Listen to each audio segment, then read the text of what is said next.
minabuti po ng Task Force Firewall na mag-undergo ng training ng mga actors natin para maramdaman din nila yung totoong nagaganap, kung paano natin ipo-portray yung mga characters natin. Siyempre, ayaw din natin mapahiya na basta na tayo umi-emote dun, tapos tatawanan tayo, hindi naman pala tama yung ginagawa natin. So,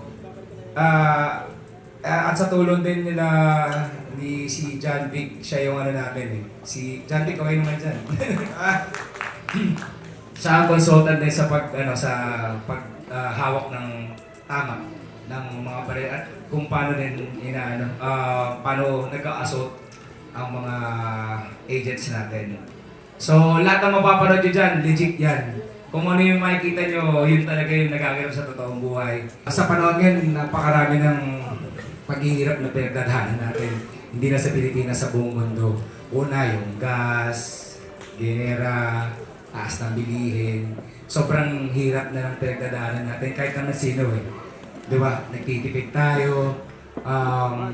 Tapos yung pag-asa ng tao na gustong guminhawa, tapos nai-scam pa. So yun yung mas masakit doon. Kaya itong Task Force Firewall, we're hoping, we're praying na through this show, may pakita natin yung heroes. What we need now are heroes. Para nang sa ganun, ma-inspire yung mga tao na, oh, dahil sa Task Force Firewall, hindi na tayo maluloko. Dahil sa Task Force Firewall, yung mga scammers na yan, hindi na sila magkakaroon ng chance. So, yun, at napakaganda, timely talaga yung show para sa pinagdadaanan natin ngayon. Yun po, thank you. Napaka-hardworking nila lahat, pati yung crew. Parang from the first day of taping namin, parang sinabi namin na collaborative yung team. So, nakakatuwa na sila na nag-iisip ng kanilang character.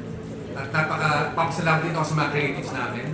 Kasi napaka-supportive nila kasi talagang very collaborative sila nag-isip.